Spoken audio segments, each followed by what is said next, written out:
خوب اچھی طرح سمجھو، بار بار یہ مسئلہ میں بیان کر چکا ہوں. دیکھو ڈاکٹر اسرار رحمت اللہ علیہ کی جو پیش گوئیاں ہیں، گریٹر اسرائیل بنے گا، یہ عراق، شام، اردن، سعودی عرب کا کچھ شمالی علاقہ، ترکی کا جنوبی علاقہ، مصر کا صحرائے سینا، اور اس کے ساتھ ہی جو بہترین اس کا زرخیز ترین علاقہ ڈیلٹا آف نائل، یہ سب یہودیوں کے قبضے میں جائے گا. یہ پیش گوئیاں ایک اندازہ ہوتی ہیں، صحیح بھی ہو سکتی ہیں، غلط بھی ہو سکتی ہیں. ان پر ایسے ایمان مت لے کے آؤ جیسے ہم قرآن و سنت پہ ایمان لاتے ہیں. میں بھی ایک اندازے سے بات کر سکتا ہوں کہ یہ ہو جائے گا، یہ ہو جائے گا، لیکن وہ نہیں ہوتا. بعض دفعہ ہو بھی جاتا ہے، بعض دفعہ نہیں بھی ہوتا. تو بعض باتیں ڈاکٹر اسرار نے کی تھی وہ نہیں ہوئی پوری، وہ انہوں نے کی تھی لیکن نہیں ہوئی پوری. بعض کی ہیں جو ہو گئی پوری. تو انسان کو انسان رہنے دو، اس کو پیغمبر بنا کے ایسا بزرگ بنا کے کہ وہ پیش گوئیاں کر رہے ہوتی چلی آ رہی ہیں، یہ مت کرو یہ کام. لوگ کہتے ہیں وہ تو حدیثوں سے پیش گوئیاں کر رہے ہیں. حدیث سے پیش گوئی ممکن ہی نہیں ہے، کیونکہ حدیثوں میں کسی چیز کا ٹائم مینشن نہیں کیا گیا ہے. اور یہ میں اپنی طرف سے نہیں کہہ رہا، یہ پہلے لکھ چکے ہیں علماء اور محدثین. چونکہ تاریخ میں دیکھا ہے علماء محدثین نے کہ حدیثوں سے لوگ تانے بانے ملا کے ایک پریڈکشن کرتے ہیں، ایک پیش گوئی کرتے ہیں، اور پھر اس کے حساب سے ماحول بنانا شروع کر دیتے ہیں، حالانکہ حدیث میں اس کا وہ ٹائم مینشن نہیں ہوتا. اور پھر یا تو اس کے نام پہ کوئی فساد پھیلا دیتے ہیں، یا پھر سادہ لوگ جب دیکھتے ہیں کہ یہ ہونے والا تھا لیکن ہوا نہیں تو ان کا حدیثوں سے ایمان اڑ جاتا ہے. تو اس لیے یہ جو بھی اس طرح کے اسکالرز گزرے ہیں، یہ ہیں اسکالرز ہی. ان کی بات کو پتھر پہ لکیر سمجھ لینا. اس کی مثال ایسے جیسے ڈاکٹر اسرار نے پیش گوئی کی تھی کہ گریٹسٹ اسرائیل بنے گا، جو پورا مکہ مدینہ اور یہ سب چیزیں یہ سب اسرائیل میں داخل ہو جائیں گے. ان کی نیت پہ ہمیں کوئی شبہ نہیں ہے، انہوں نے اچھی نیت سے ہی کہا، لیکن یہ بات غلط ہے. اگر آپ نے مان لیا نا کہ گریٹسٹ اسرائیل بنے گا تو یہ امید کی بات ہے یا مایوسی کی بات ہے؟ مایوسی. اس کا مطلب پھر وہ چھوڑ دیں، جو وہاں مزاحمت کر رہے ہیں وہ چھوڑ دیں مزاحمت. جب بنے گا تو کیا ضرورت ہے کرنے کی؟ پھر تو ڈاکٹر اسرار صاحب کی نیت اپنی جگہ، لیکن انشاءاللہ نہیں بنے گا. کسی کا باپ بھی نہیں بننے دے گا ان کو. یہ سٹائل ہونا چاہیے. کیسے بنے گا بھائی؟ آپ کے مکان پہ کسی نے دھمکی دی کہ میں قبضہ کروں گا، تو پہلا ریپلائی آپ کا کیا ہوگا؟ تیرے باپ میں دم میں تو کر کے دکھا. لڑنا تو بعد میں جا کے، کیس ویس تو بعد میں نمٹیں گے بیٹھ کے. اور اگر وہ کہے کہ حدیث میں آتا ہے کہ میں قبضہ کروں گا، اس کا مطلب اس نے تو آپ کے ہاتھ پاؤں کاٹ دیے. تو کتنا ہی نیک اسکالر ہو، اچھا ہو، غلطی ہر انسان سے ہو سکتی ہے. میرا مقصد ان کی ذات کو ہدف بنانا نہیں ہے. میرا مقصد صرف اور صرف یہ بتانا ہے کہ حدیثوں میں کسی چیز کو مینشن نہیں کیا گیا ٹائم کو. اس لیے علماء پہلے یہ سب حدیثوں کو ایکسپلین کر چکے ہیں کہ حدیثوں میں دو طرح کی حدیثیں ملتی ہیں ہمیں. ایک تو وہ حدیثیں یہ کرو یہ مت کرو، جن میں آرڈر ہے کہ یہ کرنا ہے اور یہ نہیں کرنا، ان حدیثوں کو ہم نے فالو کرنا ہے. دوسری وہ حدیثیں جن کا تعلق ہے پیش گوئیوں سے، وہ نبی صلی اللہ علیہ وسلم کی نبوت کی دلیل ہے کہ آپ نے بتایا ایسا ہوگا لیکن ٹائم نہیں بتایا، تو بس اتنا ایمان رکھنا پڑے گا کہ ہوگا. کب ہوگا یہ نہیں بتایا، لہذا ان حدیثوں کا عمل سے تعلق نہیں ہے کہ ان کو سامنے رکھ کر ہم پلاننگ کرنا شروع کر دیں. نا نا نا نا نا نا، یہ غلطی نہیں کرنا. پلاننگ ان حدیثوں کو سامنے رکھ کے نہیں کی جائے گی، پلاننگ گراؤنڈ ریئلٹی کو سامنے رکھ کے کی جائے گی. پلاننگ جو کی جائے گی گراؤنڈ ریئلٹی، آج کی زمینی حقیقت کیا کہہ رہی ہے، اسباب کیا کہہ رہے ہیں کہ کیا کرنے سے کیا ریزلٹ نکلتا ہے. اسباب کی دنیا میں، اسباب کی دنیا میں کیا کیا جائے تو کیا ریزلٹ نکلے گا، تو ان اسباب کو سامنے رکھ کے فیصلہ کرنا ہے. کیوں؟ نبی کی یہ سنت ہے کہ ہمیشہ فیصلہ کس کو سامنے رکھ کے کیا جائے گا؟ بولو نا، اسباب کو. تو اسلام کو دنیا میں غالب کرنے کے لیے صرف دین کا علم کافی نہیں ہے. دنیا کے اصولوں پہ چلتی ہے. دنیا میں دنیا کی دیکھو، عیسیٰ علیہ السلام قرب قیامت میں نازل ہوں گے. اللہ کرے غامدی صاحب اس وقت تک زندہ رہیں تاکہ اپنی آنکھوں سے دیکھ لیں. بخاری اور مسلم کی حدیث کا غامدی صاحب نے انکار کر دیا نا. اتنی واضح حدیث ہے کہ لَيُوشِكَنَّ أَن يَنزِلَ فِيكُمُ ابْنُ مَرْيَمَ، ضرور بھی ضرور تم پر عیسیٰ ابن مریم نازل ہوں گے. تو جناب غامدی صاحب، اگر یہ مطلب حدیث تو ہے بخاری مسلم کی، اور بھی حدیث کی کتابوں میں آئی ہے. اگر نبی پر کسی نے یہ ان حدیثوں میں جھوٹ باندھا ہے معاذ اللہ، تو اس کا مطلب یہ امت بہت بڑی کذاب تھی، کیونکہ اس حدیث کو ایک راوی نے بیان نہیں کیا، متعدد راوی ہیں، وہ سارے جھوٹے تھے معاذ اللہ. پھر تو امت پہ اعتماد ختم. پھر تو کیا بھروسہ یہ کتاب جو ہمیں قرآن ملی ہے امت نے اس میں تحریف نہ کر دی ہو. آپ کہہ سکتے ہیں قرآن کی حفاظت کا تو اللہ نے وعدہ کیا ہے. اس کا جواب یہ کہ یہ بھی تو اسی قرآن میں لکھا ہوا ہے جو ہمیں اس امت نے دیا ہے. عقلی طور پر امکان ہے خود ہی لکھ کے ہمیں دے دیا ہو, لیکن ہم کہتے ہیں یہ نہیں ہو سکتا, کیونکہ تواتر کے ساتھ جب کوئی چیز چلی آ رہی ہوتی ہے اس میں غلطی کا امکان نہیں ہوتا. تو حضرت عیسیٰ علیہ الصلوۃ والسلام جب نازل ہوں گے نا قرب قیامت میں, اچھا جب نازل ہوں گے تو اس وقت ہی نازل ہوں گے. کائنڈلی ابھی آپ کوئی ایسا کام نہ کریں. لوگ کیا امام مہدی کے انتظار میں آذربائیجان ہو کے آیا ہوں نا, وہاں ایک انقلاب آیا تھا رشیا سوویت یونین کے انقلاب سے پہلے. کوئی لیڈر گزرا ہے جس نے بہت لوگوں کو قتل کیا, اور آذربائیجان میں جو اسلامی حکومت تھی اس کو ختم کر دیا تھا اس نے, یعنی اہل سنت کی حکومت تھی سنیوں کی. تو ختم کیا کس دلیل پہ کہ میں امام مہدی ہوں, حدیثوں میں جس مہدی کا تذکرہ ہے وہ میں ہوں, اور ایسی کی تیسی کر دی پوری اسٹیٹ کی ریاست کی. اس کے بعد سوویت انقلاب آیا تو انہوں نے ان کی بھی ایسی کی تیسی کر دی. تو آج کل ایسی کی تیسی ہی چل رہی ہے مارکیٹ میں. تو اسلام اسباب اختیار کرنے کا حکم دیتا ہے, اسباب سے دور نہیں کرتا آپ کو. جب تک مسلمانوں نے اسباب اختیار کیے, دنیا پہ حکومتیں کی ہیں. سلطان محمد فاتح نے ترکی میں, استنبول میں, قسطنطینیہ میں جو قلعہ فتح کرنا تھا اس کے لیے وہ اپنی صف میں بزرگوں کو بھی لے کر گیا جو دعائیں مانگیں گے. لیکن اس کے لیے بزرگوں کو تو لایا ہے دعائیں مانگنے کے لیے, لیکن اس نے پہلے اپنے انجینئرز کو کہا کہ اتنی بڑی توپ بناؤ جو اس سے پہلے دنیا میں کسی کے پاس اتنی بڑی توپ نہ ہو, جس کو لوگ کے بولیں یہ توپ ہے. کہتے ہیں نا کیا توپ چیز ہے, کیونکہ اتنی چوڑی دیوار ہے قسطنطینیہ کے قلعے کی کہ اس دیوار کو چھوٹی موٹی توپوں سے توڑنا ممکن نہیں ہے. وہ کہہ سکتا تھا ہمارے پاس اتنے بڑے بزرگ ہیں, نیک لوگ ہیں, اتنا بڑا لشکر ہے, اور نبی نے خوشخبری بھی دی ہے قسطنطینیہ فتح ہوگا. آپ نے فرمایا سب سے بہترین لشکر وہ ہوگا جو قسطنطینیہ فتح کرے گا. یہ تو بتا دیا آپ نے, لیکن کیا مطلب بس ہم چلے جائیں فتح کرنے؟ کیوں نبی نے کہا ہوگا فتح. بھائی نبی نے ڈیٹ نہیں بتائی ہے کہ محمد فاتح کے ہاتھ پہ ہوگا یا اس سے پہلے کسی کے ہاتھ پہ ہوگا. اس کے ہاتھ پہ ہوگا جو اسباب اختیار کرے گا. 700 سال کے بعد جا کے یہ پیش گوئی پوری ہوئی ہے نبی کی. 700 سال پہلے بھی حملے ہوئے, ناکام. کیوں؟ دشمن زیادہ طاقتور تھا, اور جو اٹیک کرنے والے وہ دشمن کے مقابلے میں کمزور, حالانکہ نیک تھے. صحابہ, تابعین, تبع تابعین انہوں بھی حملے کیے ہیں. حضرت ابو ایوب انصاری کی قبر ہے وہاں قسطنطینیہ میں دیکھ کے آیا ہوں. لیکن کیا بھائی دنیا دار الاسباب ہے. صحابہ نے کوششیں کی اپنے لحاظ سے, جو وسائل اختیار کر سکتے تھے کیے, نہیں ہوا فتح. سلطان محمد فاتح نے کہا کیوں نہیں ہو رہا. اس قلعے کی ایسی کی, اتنی چوڑی دیواریں ہیں نا اس قلعے کی, اس دیوار کی جو استنبول کے گرد انہوں نے کھینچی تھی رومیوں نے, یا تو یہ عیسائیوں نے تھی یا عیسائیوں سے پہلے حکومت تھی فارس کی, ایرانیوں کی, جو مجوسی تھے, آگ پرست تھے. اب اس میں دونوں قول ملتے ہیں ہمیں, مجھے پوری تحقیق نہیں ہے کہ یا تو یہ مجوسیوں نے بنائی تھی پہلے آگ پرست. دو ہی بڑی سپر پاور گزری ہے نا بھائی, ایک ایرانیوں کی گزری ہے اور ایک مسیحی. اس سے پہلے تو یہودیوں کی تھی. دیکھو پہلے یہودیوں نے دنیا میں حکومت کی ہے, سلیمان اور داؤد علیہ السلام کے دور میں. ہر جگہ کس کی تہذیب نظر آتی تھی؟ یہودیوں کی. سلیمان علیہ السلام کا نا پورا حدود سے آ کے خبریں دی ہیں, ملکہ سبا ہے, وہ ملکہ سبا کو بھی فتح کر لیا اور وہ پھیلتے چلے گئے. تو جو سپر طاقت تھی دنیا میں, جو سلطنت قائم تھی, وہ کس کی تھی؟ یہودیوں کی.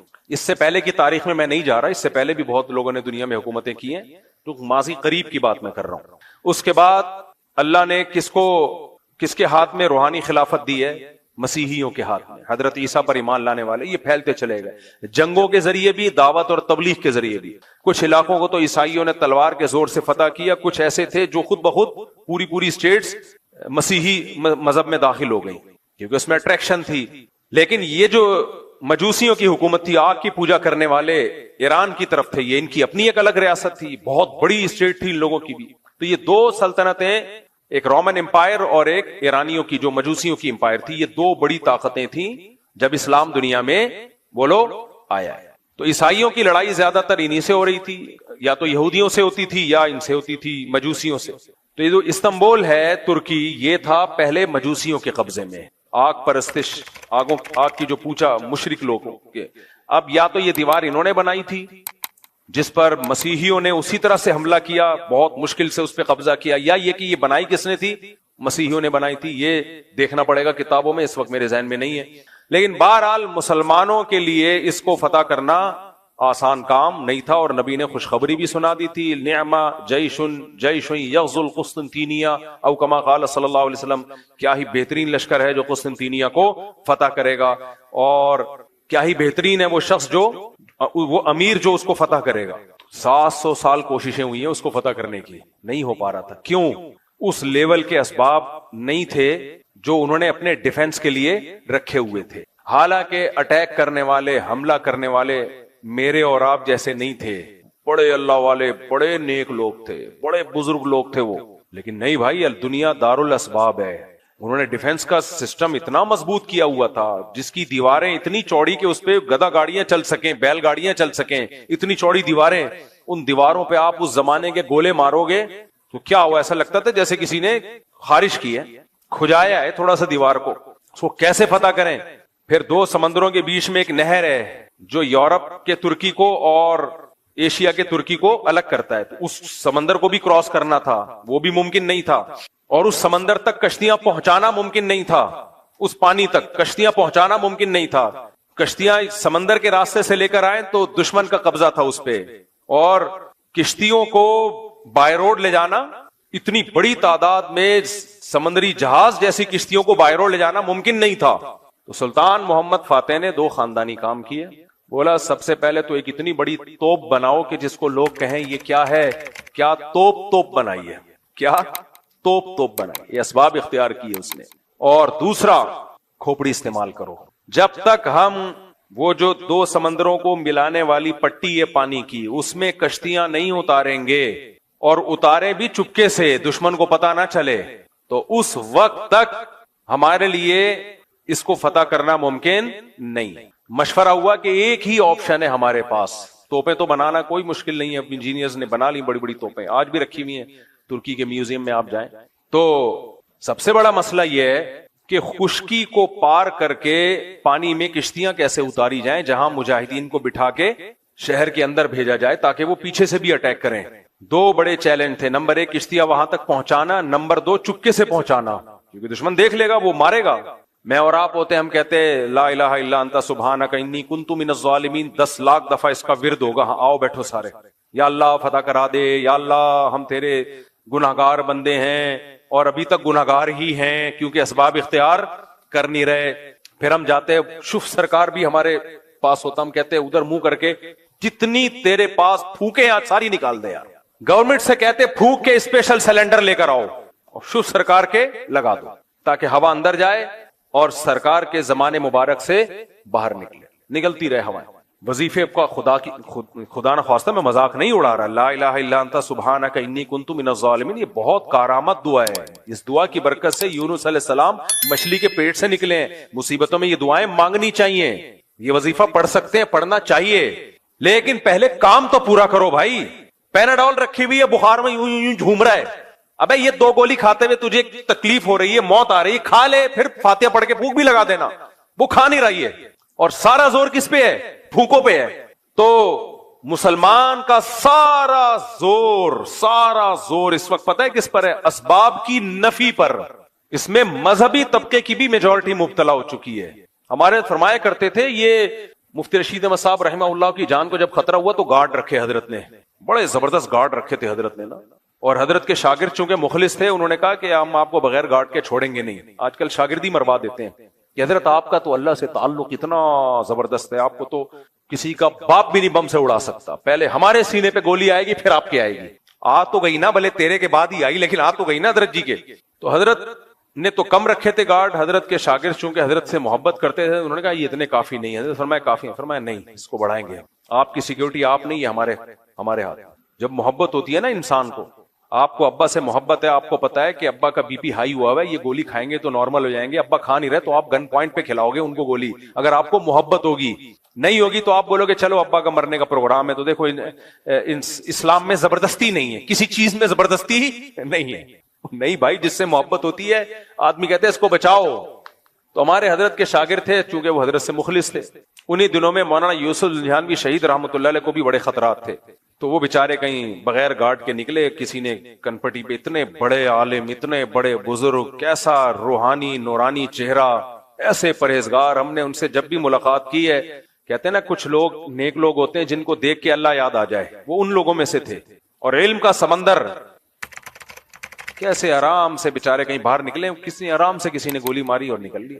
ہمارے حضرت کو اتنا غصہ آیا, حضرت نے فرمایا کہ ان کا قتل ان کے مریدوں کے ذمے ہے. حضرت تو جوش میں آ کے نا دیکھتے نہیں تھے اتنا. وہ شکر ہے اس وقت میڈیا نہیں تھا. فرمایا ان کے قاتل ان کے مرید ہیں. اتنا غصہ. وہ مریدوں نے قتل نہیں کیا تھا بیچارے. مطلب حضرت کا یہ تھا کہ جب ملک کی حالات بھی آپ کو معلوم ہے تو آپ نے زبردستی سیکیورٹی کیوں نہیں دی ان کو؟ اگر وہ نہیں بھی لے رہے تو آپ کو اگر ان سے محبت تھی تو آپ نے زبردستی ان کی سیکیورٹی دینی چاہیے تھی. تو ہمارے یہاں بجائے سیکیورٹی دینے کے یا سیکیورٹی کے ساتھ تعاون کرنے کے الٹا یہ اعتراض کہ ان پہ کو اللہ پہ توکل نہیں ہے, یہ گارڈ لے کے گھومتے ہیں. تو اس موقع پہ ہمارے حضرت نے فرمایا کہ جو ان کے مریدین ہیں نا ان سے بولو اپنی دکانوں پہ تالے ڈالنا چھوڑ دو. رات کو دکانیں بغیر تالے کے چھوڑ کے چلے جایا کرو, آیت الکرسی پڑھا کرو اور پھونک مار کے جایا کرو. ٹھیک ہے نا, تالا والا نہ لگاؤ. کہ اپنی دکانوں پہ جس میں انسان نہیں ہے پیسہ پڑا ہوا ہے, پیسہ بھی کیا ہوگا, کچھ بسکٹ کے ڈبے رکھے ہوئے ہوں گے, کچھ شیمپو کی بوتلیں رکھی ہوئی ہوں گی, اس پر اتنے موٹے موٹے تالے ڈالتے ہیں. اور جو انسان ہے جو ان کے پیر و مرشد ہیں ان کی حفاظت کا کوئی لوگوں نے انتظام نہیں کیا. میں جانتا ہوں ان کے مرید بیچارے مخلص تھے, لیکن ٹرینڈ یہی چل رہا ہے نا آج کل کے دینداروں میں, ٹرینڈ یہ چل رہا ہے کہ حفاظت کی بالکل کوئی فکر کوئی پرواہ نہیں ہے. ہماری مسجد میں جب سیکیورٹی کے مسائل کھڑے ہوئے نا تو کچھ لوگوں نے اعتراض کیا یہ کیا, ادھر سے بھی تلاشی ادھر سے بھی تلاشی. مجھے بہت زیادہ تنگ کرنا شروع کیا. مرغی پہ مسائل کھڑے ہوئے نا, یہ مرغیاں مفتی صاحب نے, میں نے ہٹا دی. میں نے کہا ایسی کی تیسی چھوڑو یار, جو چیز لوگوں میں بدگمانی کا ذریعہ بنی ہٹاؤ اس کو. ساری مرغیاں, حالانکہ کم سے کم بھی 2 سے 2.5 لاکھ روپے کا سیٹ اپ بنایا تھا میں نے, وہ سارے ضائع ہو گئے میرے. میں نے کہا ہٹا دو, کوئی مسئلہ نہیں. سیکورٹی پہ بھی یہ کہ وہاں سے آ رہے ہیں تلاشی, وہاں سے یہ کیا ہے, کوئی GHQ ہے یا کیا ہے, یہ کوئی بم لے کے آ رہے ہیں. میں نے ساتھیوں سے بولا کوئی کمپرومائز نہیں کرنا ہے, کسی بے وقوف اور احمق کی بات میں سے ذرا بھی متاثر نہیں ہونا. میں نے کہا اس کو ڈبل کرنا ہے, کم نہیں کرنا. سمجھ رہے ہو, کتنے سارے نمازی خلاف ہو جائیں نا ایسی کی تیسی, جاؤ باہر. میں نے کہا بے وقوفوں کی باتوں میں آ کے یہ تھوڑی کہ اس میں سیکیورٹی صرف ہماری نہیں ہے آپ کی بھی ہے. اللہ سب کو بچا کے رکھے. جب بم پھٹتا ہے نا تو جس کو ہدف بنایا جاتا ہے صرف وہ نہیں جاتا, غریبی میں 10-15 بھی اسی کے ساتھ جو بیان سننے آئے تھے وہ بھی چلے جاتے ہیں. تو بھائی یہ تو آپ کے فائدے کے لیے ہے, اس سیکیورٹی کو ابھی ہم نے بڑھانا ہے, سمجھ رہے ہو, کم نہیں کرنا. تو آپ کو اگر کوئی تکلیف ہو رہی ہے, ہم آتے ہیں تو ہماری تلاشی کیوں لی جاتی ہے, ہم کوئی شکل سے دہشت گرد لگ رہے ہیں. آپ شکل سے جتنے بھی شریف لگے یار, پھر بھی آپ کو پوری تلاشی لی جائے گی آپ کی. ٹھیک ہے نا, تو اس لیے بیان سننے آنا ہے تو تلاشی میں کمپرومائز, سیکیورٹی میں کوئی کمپرومائز بولو نہیں ہوگا. ایک دن کیا ہوا, یہاں پر ایک بندہ بیٹھا ہوا تھا, شروع کی بات ہے جب زیادہ سیکیورٹی کا سخت نظام نہیں تھا, اس کی جیب میں ٹیٹی نکلی, پسٹل تھی اس کی جیب میں. ہم بدگمان نہیں ہو رہے, اپنے ڈیفنس کے لیے لایا ہوگا, لیکن بھائی کسی کے چہرے پہ تھوڑی لکھا ہوا ہوتا ہے. تو گارڈ نے یوں کر کے نظر لاتے رہتے نا, تو اس نے دیکھ لیا, اس کو بلایا. خیر ہم نے پولیس والوں کو بلایا, انکوائری کی, وہ بندہ صحیح تھا, یعنی کوئی وہ نہیں تھا. آپ ڈرے نہیں, آپ کہ اچھا یہاں تو ٹیٹیاں نکل رہی ہیں, گھبرانا نہیں ہے. شریعت کہتی ہے اسباب مکمل اختیار کرو, اس کے بعد توکل کس پہ رکھو, اللہ پہ. مرنا ہوگا جس دن, جو رات قبر میں گزرنی ہے کسی کا باپ بھی وہ قبر سے باہر نہیں گزروا سکتا, اور جو قبر میں نہیں گزرنی وہ کسی کا باپ بھی قبر میں نہیں گزروا سکتا آپ سے. تو کام سارے کرنے ہیں لیکن اسباب بھرپور اختیار کرنے ہیں. اس کے بعد پھر اللہ پہ توکل بھی کرو. پھر تو جو مرنا ہے بھائی وہ تو مرنا ہے, ڈرو نہیں موت سے. موت کا ڈر الگ چیز ہے اور بے احتیاطی الگ چیز ہے. تو ہمارے حضرت نے فرمایا کہ یہ جتنے بھی لوگ ہیں نا جو حضرت مولانا یوسف جہانوی شہید رحمۃ اللہ علیہ کو انہوں نے سیکیورٹی نہیں دی, فرمایا کہ یہ اپنی دکانوں پہ بڑے موٹے موٹے تالے ڈال کے جاتے ہیں, حالانکہ اندر کیا رکھا ہوتا ہے, شیمپو کی بوتلیں. ٹھیک ہے, آپ گولے گنڈے والے کو دیکھو, جب ریڈی بند کرے گا کیسے تالے لگے ہوئے ہو, اور نظر سے بچنے کے لیے بھی انتظامات کیے ہوئے ہوتے ہیں. حلیم کی دیگوں پہ لکھا ہوتا ہے, کالا جوتا لٹکا ہوا ہوتا ہے, اس بزنس کو نظر نہ لگے. بزنس کیا ہے, ٹوٹل 2 دیگیں, اللہ اور برکت دے بھائی, 2 دیگیں کو 4 کر دے, اللہ ہماری دعا ہے. لیکن ابے بھائی یا تو بہت بڑا جاپان کی گاڑیوں کا تیرا شو روم ہوتا, اربوں خربوں روپے کی ٹرانزیکشن ہو رہی ہوتی, روزانہ 50 گاڑیاں نکل رہی ہوتی تیرے شو روم سے, تو نظر سے بچنے کے لیے کچھ اہتمام کرتا, وہ کر نہیں رہا, وہ بیٹھا ہوا ہے آرام سے. تیری حلیم کی دیگ ہے, اس پہ جوتے بھی لٹکے ہوئے ہیں اور کالے کپڑے بھی جھوم رہے ہیں. رکشے والے نے پیچھے جوتا لٹکایا ہوا ہوتا ہے, اب کم نظر آ رہا ہے, پہلے بہت ہوتا تھا. میں نے ایک دن پوچھا یار یہ کسی کی چپل اٹک کے رہ گئی ہے, بعض دفعہ ہوتے ہیں لوگ, میرے تو یہ خیال تھا کوئی اترتے ہوئے چپل اٹک گئی تو اس نے باہر لٹکا دی کہ جن صاحب کی ہو آ کے لے جائیں. اس نے کہا بھائی یہ نظر سے بچنے کے لیے. میں نے کہا بھائی ٹرک کو نظر لگی تھی تو رکشا بن گیا تھا وہ, اس کو کیا نظر لگے گی, یہ کیا بنے گا بیچارہ. یوسف علیہ السلام کے قریب قریب کسی کا حسن ہو، ایسی اس بچے کی ماں حسن کو نظر سے بچانے کے لیے کچھ اہتمام کرے. جیسے کہتے ہیں حضرت عثمان نے ایک خوبصورت بچہ دیکھا تو اس کو ایک تل لگا دیا تھوڑا عیب پیدا کرنے کے لیے. تو سمجھ میں آتا ہے بھائی مائیں بچوں کو نظر سے بچا رہی ہیں، وہ بچے جو اندھیرے میں نظر نہیں آتے. وہ واقعہ پورا کون سا واقعہ تھا؟ ہاں وہ واقعہ رہ گیا. چلو تو خیر، تو سلطان محمد فاتح نے کیا کیا، یہ اسباب اختیار کی. میرا مقصد واقعہ سنانی، یہ تو میں ہسٹری بیان کر چکا ہوں پہلے بھی جب میں ترکی کا دورہ کر کے آیا تھا. یہ صرف یہ بتانا تھا کہ ہمارے ماضی کیا تھا اور آج ہم منہ کی فائرنگ کے علاوہ ہمارے پاس کچھ بھی نہیں. اور اوپر سے ہمارے جو دیسی لبرل ہیں جن کی قیصر احمد راجہ نے طبیعت سے کلاس لی ہوئی ہے، قیصر احمد راجہ کو لازمی سنا کرو اور اس کے چینل کو آگے پھیلاؤ بھی، کیونکہ مجھے جو اب تک نظر آیا ہے پاکستان میں کم از کم واحد بندہ ہے جو ان دیسی لبرل کے خلاف کھڑا ہوا ہے. یہ دیسی لبرل جو ہے نا، جن کے پاس کچھ بھی نہیں ہے، نہ دین کا علم ہے نہ دنیا کا علم ہے، بیٹھ کے پھینکتے رہتے ہیں انگلش میں، انگلش ٹھش پھش مارتے رہیں گے. عوام سمجھتی ہے یار کیا نالج ہے یار. ابے بھائی وہ نالج آپ کو لگ رہی ہوتی ہے. میں نے بتایا نا ایک انٹی آئی ہیں آج کل، وہ کہہ رہی ہیں ڈارون کی جو تھیوری ہے کہ جو ارتقاء ہے وہ ایک ثابت شدہ حقیقت ہے سائنس میں، جھوٹ سے بات شروع ہو رہی ہے. پھینکنے پر گورنمنٹ نے کوئی پابندی لگائی ہے یار؟ پھینکتے رہو. سائنسدان کہہ رہے ہیں کہ ثابت شدہ نہیں ہے اور ہمارے پڑھے لکھے کہہ رہے ہیں کہ ثابت شدہ ہے. کوئی حکیم دوا بنا رہا ہے، اس کو خود اطمینان نہیں ہے کہ بھی ٹرائی کروں گا، اور اس کا جو منشی بیٹھا ہوا ہے وہ کہہ رہا ہے ایسی بہترین دوا ہے 100 بندوں پہ تجربہ ہو چکا ہے، تو اس سے بھی آگے نکلنے کی کوشش کر رہا ہے. تو یہ دیسی لبرل جو اس طرح کی تحقیق پیش کر رہے ہیں نا، خوب سمجھ لو ان کا مقصد تحقیق نہیں ہے. ان کو ایک ٹاسک دیا گیا ہے کہ علماء کو اور اسلام کو پیچھے رکھنا ہے. اس کا طریقہ یہ ہے کہ سائنس کو اس انداز میں پیش کیا جائے کہ لوگ سمجھیں کہ سائنس اور مذہب آپس میں ٹکرا رہے ہیں. ابھی ایک دیسی لبرل انکل ہیں، ان کے اسپیچ سن رہا تھا میں، کہہ رہے تھے کہ مذہبی آدمی تو تہذیب یافتہ ہو ہی نہیں سکتا، مذہبی آدمی تہذیب یافتہ ہو ہی نہیں سکتا. واہ واہ واہ واہ بھائی، تہذیب مذہب کے علاوہ خدا کی قسم کسی کا باپ کہنے والا تھا، لیکن پھر دیکھا تہذیب یافتہ نہیں ہوتے. یہ دیکھو مذہب جو ہے نا بھائی، ہمارا اسٹائل ہے نا، اسٹائل تھوڑی ہم چینج کریں گے. اسٹائل ہے نا، اسٹائل بھی تہذیب کا ایک حصہ ہے. انگریز بھی تو باپ کے تو ان کے باپ ہوتے نہیں تو وہ ماں کے تانے دیتے ہیں. یہ تہذیب ہے. جن کو یہ مہذب کہہ رہے ہیں نا، دیکھو میں اگر کہنے والا تھا کہ مذہب نہ ہو تو کسی کا باپ بھی تہذیب نہیں سکھا سکتا، یہ جملہ میں نے ادھورا چھوڑ دیا نا.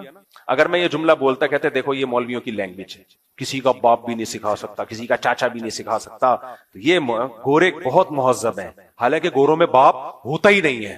ابے مجھے ایک بات بتاؤ، جس کا باپ ہو، جن کے ہاں باپ ہوتے ہوں لیکن زبان صاف نہ ہو، وہ بھی غیر تہذیب یافتہ ہے. میرے جیسے مہذب نہیں ہے، میرے جیسے دیسی ہیں وہ، لیکن باپ ہے. اور ان لوگوں کے ہاں باپ ہوتے ہیں، اور ایک اخلاق بہت ٹائٹ زبردست، لیکن ان لوگ کیا باپ ہی مارکیٹ سے کیا ہو گیا ہو، شارٹ، زنا سے بچے پیدا ہوتے ہوں. اس بچے کو کوئی مرد اون کرنے کے لیے تیار نہ ہو کہ میرا بیٹا ہے. ان کو کیا کہہ رہے ہیں؟ تہذیب یافتہ. آپ نے یہ سمجھ میں آ رہا ہے میں کیا کہنا چاہ رہا ہوں؟ او بھائی، ایک تہذیب کی شکل ہوتی ہے، nice to meet you, thank you, 3 piece suit tie, بغلیں بھی کون جھانک رہا ہے جا کے، وہ بھی چھپی بھی ہیں، بس اوپر سے فٹ فاٹ. لیکن سوسائٹی میں زنا بھی ہے، بے انتہا نشہ ہے، نشے کے بغیر کوئی چل نہیں سکتا. اور نشہ نہ بھی ہو تو 15-20 کپ کافی پیے بغیر ان کا دماغ ہی کام نہیں کرتا. اتنے زیادہ ہائپر لوگ ہوں، ہر شخص نشہ کر رہا ہو. بہت سے ملکوں میں نشہ لیگل ہو، شراب تو لیگل ہے ہی ساری دنیا میں. اتنا زنا اتنا زنا اتنا زنا، پھر نسلیں روک لی ہوں کہ ان کو کھلانا پڑے گا کمبختوں کو. اس کو کہہ دیا تہذیب. اور مذہبی آدمی جو بیچارہ 2-4 کبھی الٹی سیدھی باتیں ممبر پہ بیٹھ کے اسٹائل ٹھیک نہیں ہوتا، اس کا بات ٹھیک کر رہا ہوتا ہے، اس کو کہہ دیا یہ ہے ہمیں تہذیب سکھائیں گے. تکلف اور تہذیب میں زمین اور آسمان کا فرق ہے. آج جو دنیا میں سیاسی حالات ہیں، دنیا برائی کو اچھائی کہہ رہی ہے اور اچھائی کو برائی کہہ رہی ہے. ساری دنیا کو معلوم ہے کہ اس جنگ میں صحیح کون ہے اور غلط کون ہے. ساری دنیا کو 2 اور 2 4 کی طرح معلوم ہے یہ بات. لیکن دنیا کی وہ عظیم طاقتیں جو صبح و شام ہمیں تہذیب سکھاتی ہیں، ہمیں دہشت گرد کہتے ہیں، ہمیں دنیا کا امن خراب کرنے والا کہتے ہیں، بار بار ہمیں تانا دیتے ہیں کہ اسلام تلوار سے پھیلا ہے، بار بار ہمیں دہشت گرد. اور چیکنگ کتنی ہوتی ہے، جو کوئی پاکستانی یا کوئی مسلمان جاتا ہے ان کنٹریز میں، کتنی زیادہ چیکنگ ہوتی ہے. آپ 40-50 سالوں کی تاریخ اٹھا کے دیکھو، آپ کو پتا چلے گا کہ یہ بڑی طاقتیں کیسے دنیا کی آنکھوں میں دھول جھونکنے کی کوشش کرتی ہیں. اتنا زبردست طریقے سے جھوٹ بولا جاتا ہے, اتنا زبردست, اور ایسا پروپیگنڈا کیا جاتا ہے کہ لوگ اس جھوٹ کو سچ سمجھنا شروع کر دیتے ہیں. مجھے اکثر ایک بات یاد آتی ہے جو میں اکثر اپنے بیانات میں بھی کہتا رہتا ہوں کہ اللہ تعالیٰ نے جو قیامت بنائی ہے نا, آخرت, بہت سے لوگ قیامت کے منکر ہیں نا, وہ کہتے ہیں مر کے مٹی ہو کے ختم ہو جاتے ہیں. سوال پیدا ہوتا ہے کہ دنیا میں اتنا کچھ غلط ہو رہا ہے کہ اگر اللہ نے انسانوں کو مار کے مٹی کر کے ختم کرنا تھا اور حساب و کتاب کا کوئی دن نہیں ہے, پھر معاذ اللہ, اللہ سے بڑا دنیا میں کوئی ظالم نہیں ہے. پھر سب سے بڑا الزام اس خدا پہ ہے جس نے اس کائنات کو بنایا کہ اللہ دنیا میں مظلوموں کو پوچھنے والا کوئی نہیں ہے, تو آخرت میں بھی اگر حساب نہیں ہے تو پھر اللہ میں اور آج کی بڑی طاقتوں میں, ظالم حکمرانوں میں فرق کیا ہو گیا؟ بتاؤ دنیا میں پورا حساب ہوتا ہے کیا؟ بولو بھائی, ہوتا ہے کیا دنیا میں پورا حساب؟ جنرل مشرف کی بہت ساری باتیں جن سے ہم متفق نہیں, کچھ باتیں بڑی خاندانی کر گیا وہ, کچھ غلط لوگ بھی صحیح باتیں کر جاتے ہیں نا. جنرل پرویز مشرف مرحوم کی پالیسیاں, ان پالیسیوں نے پاکستان کو فائدے کے بجائے نقصان پہنچایا. کچھ باتیں بڑی خاندانی کر گئے جنرل مشرف. جب امریکہ نے دباؤ ڈالا نا کہ آپ اڈے دو اور ہم نے افغانستان پہ حملہ کرنا ہے, جنرل مشرف کی چاہت نہیں تھی اڈے دینا. کس کی چاہت ہوگی کہ ہم اپنے ملک میں کسی آرمی کو گھسنے دیں؟ مشرف نے ایک بات کہی, اس وقت میں نے براہ راست وہ تقریر سنی کہ یہ دنیا ڈنڈے کی زبان سمجھتی ہے, جس کے پاس ڈنڈا ہے اس کی بات سنی بھی جائے گی, سمجھی بھی جائے گی, اور اس کو فالو بھی کیا جائے گا. یعنی اس نے بزبان حال کہہ دیا کہ ڈنڈا آپ کے پاس ہوگا, پاور ہوگی, طاقت ہوگی, تو پھر آپ جو کہو گے وہ صحیح ہے, باقی سب کیا ہے؟ غلط. آج دنیا نے ڈنڈے کے زور سے منوا لیا ہے دنیا سے کہ جس کو ہم صحیح کہہ رہے ہیں وہ صحیح ہے, دلائل کی دنیا میں جانے کی ضرورت نہیں ہے. اس وقت دنیا میں دو بڑی طاقتیں ہیں جو اس وقت تیسری ورلڈ وار کی طرف دنیا کو لے کے جا رہی ہیں. آپ کو پتا ہے پہلی جنگ عظیم میں کتنے لوگ ہلاک ہوئے, دوسری جنگ عظیم میں کتنے لوگ ہلاک ہوئے, اور اب جب تیسری جنگ عظیم ہوگی تو ہلاکتوں کا جو ریشو ہوگا, میں سمجھتا ہوں آدم علیہ السلام کے زمانے سے لے کر اب تک دنیا میں جتنی ہلاکتیں ہوئی ہیں وہ ایک طرف ترازو کے ایک پلڑے میں رکھ دیں آپ, اور یہ تیسری جنگ عظیم جو اسرائیل کی وجہ سے ہونے جا رہی ہے اس میں جو ہلاکتیں ہوں گی وہ تمام ریکارڈ توڑ دیں گی, اور اس کا ذمہ دار برطانیہ, امریکہ اور اسرائیل ہوگا, جو دنیا میں سب سے زیادہ تہذیب کے ٹھیکے دار سمجھے جاتے ہیں. اس لیے میرے سامنے یہ نہ کیا کرو گورے کے اخلاق بہت اچھے ہوتے ہیں, تھینک یو سے بات شروع کرتا ہے, تھینک یو پہ ختم کرتا ہے. یہ ان کا تھینک یو قیامت کے دن ان کو خدا کے عذاب سے نہیں بچائے گا. ہمارا وہ شخص جو گالی سے بات شروع کر کے گالی پہ ختم کرتا ہے, خدا کی قسم ان سے اچھا ہے. وہ دنیا میں وہ ظلم اور بربریت نہیں کرتا جو یہ لوگ کر رہے ہیں. بہت آج نا ایٹیٹیوڈ, ان کے اخلاق, ان کی سڑکیں, ان کے روڈ, او بھائی دنیا کا خون چوس رہے ہیں یہ. اس اخلاق کا کیا کر رہے ہیں آپ نے؟ عراق میں جو بھوک سے بچوں کو مارا ہے وہ کس نے مارا ہے؟ مسلمانوں نے مارا ہے یا ان 27 اتحادیوں نے مارا ہے؟ وہ عراق اب تک اپنے پاؤں پہ کھڑا نہیں ہو پایا ہے. اس تباہی کا جو سینکڑوں بچے یونائٹڈ نیشن کی رپورٹ کے مطابق عراق میں بھوک سے مرے ہیں, ان کا ذمہ دار سعودی عرب ہے, پاکستان ہے, یا وہ 27 اتحادی ممالک ہیں جو سارے غیر مسلم کنٹریز ہیں جنہوں نے 27 ملکوں نے مل کے عراق پہ حملہ کیا تھا اور جھوٹا الزام لگایا کہ ان کے پاس کیمیکل ہتھیار ہیں. اب بھی دنیا کو اگر ہوش نہیں آتا اور کفر کی حقیقت سمجھ میں نہیں آتی ہے, ہمارے لبرل اور سیکولر طبقے کو جو صبح و شام ان کے گن گاتے ہیں, تو پھر آپ کو اس کا اللہ کے سامنے حساب دینا پڑے گا. آج کے جو اخلاق ہیں نا دنیا میں, ان کی کیا ویلیو ہے؟ باپ پر 1 روپیہ خرچ نہیں کرنا, ماں کے لیے, ابا کے لیے اولڈ ہاؤس, اور اماں کے لیے کیا ہے؟ بولتے کیوں نہیں بھائی؟ اولڈ ہاؤس ہے. کبھی لڑتے نہیں ابا سے, کبھی لڑتے نہیں اماں سے.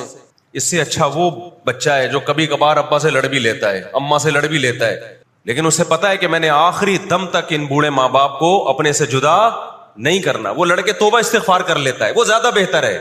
دیکھنے میں یہ بدتمیز لگے گا آپ کو, خدا کی نظر میں اس کا مقام اس سے زیادہ ہے جو تمیز دار ہے. اس تمیز کا کرنا کیا ہے آپ نے؟ کہاں گئی وہ عالمی طاقتیں, کہاں گئے وہ تہذیب کے ٹھیکیدار جو ہمیں تہذیب سکھاتے ہیں؟ ساری دنیا ایک بات جانتی ہے کہ 18ویں 20ویں صدی سے پہلے مکمل فلسطین یہ کس کے پاس تھا؟ بولو بھائی، یہ عربوں کے پاس تھا، مسلمانوں کے پاس تھا، ایک عرب کنٹری تھا. کون سے لا اور کون سے قانون کے تحت اس کو یہودیوں کے حوالے کیا گیا؟ زیادہ لمبی بحث نہ کیا کریں، اسے کہیں ماضی کی طرف جاؤ. کون سے قانون کے تحت اس میں یہودیوں کو لا کے زبردستی بسایا گیا ہے؟ آج بہت سے لبرل لوگ، سیکولر لوگ، یا وہ مذہبی لوگ جو اصل میں ان کے دماغ میں سافٹ ویئر سیکولرزم ہی کے انسٹال ہوئے ہوئے ہیں، انہوں نے لبادہ مذہب کا اڑا ہوا ہے. آج وہ بھی چھپے لفظوں میں اسرائیل کی حمایت کر رہے ہوتے ہیں کہ جی زمینیں تو فلسطینیوں نے بیچی تھی یہودیوں کو. آپ اگر اپنے ملک میں کسی کو زمین خریدنے دیتے ہو تو کیا اس کا یہ مطلب ہوتا ہے کہ کل وہ آپ کا باپ بن جائے؟ دنیا میں کسی کنٹری میں یہ لا ہے کیا؟ آپ نے اجازت دی اپنے پڑوس میں آ کے کسی شخص کو رہنے کی، کل اس نے آپ کے مکان پہ بھی قبضہ کر لیا، کل اس نے اپنی ریاست کا اعلان کر دیا. دنیا میں کہیں بھی اس بات کو تسلیم کیا جائے گا؟ دنیا میں 2 بڑی جنگیں ہو چکی ہیں، ان دونوں بڑی جنگوں میں کہیں بھی کسی مسلمان کا نام بولو نہیں آئے گا، کہیں بھی نہیں آئے گا کہ یہ کسی فلاں مسلم کی وجہ سے ہوئی ہے یہ جنگ. اور اب تیسری جنگ عظیم کی طرح، اور یہ جنگ ہوگی، یہ ذہن میں رکھیں. دیکھو ہم نہ یہودی کے خلاف ہیں، نہ عیسائیوں کے خلاف ہیں، نہ ہندوؤں کے خلاف ہیں، نہ سکھوں کے خلاف ہیں. ہندو، سکھ، عیسائی اور یہودی، ان کے بارے میں ہمارے پاس قرآن کی واضح تعلیمات ہیں. لا اکراہ فی الدین قد تبین الرشد من الغی، دین میں کوئی زبردستی نہیں ہے. کسی شخص کو مذہب کی تبدیلی پر مجبور نہیں کیا جائے گا، کیونکہ اللہ نے سیدھا راستہ اور غلط راستہ 2 اور 2 4 کی طرح بیان کر دیا ہے. جس کا دل چاہے سیدھے راستے پہ چلے، جس کا دل چاہے برے راستے پہ چلے.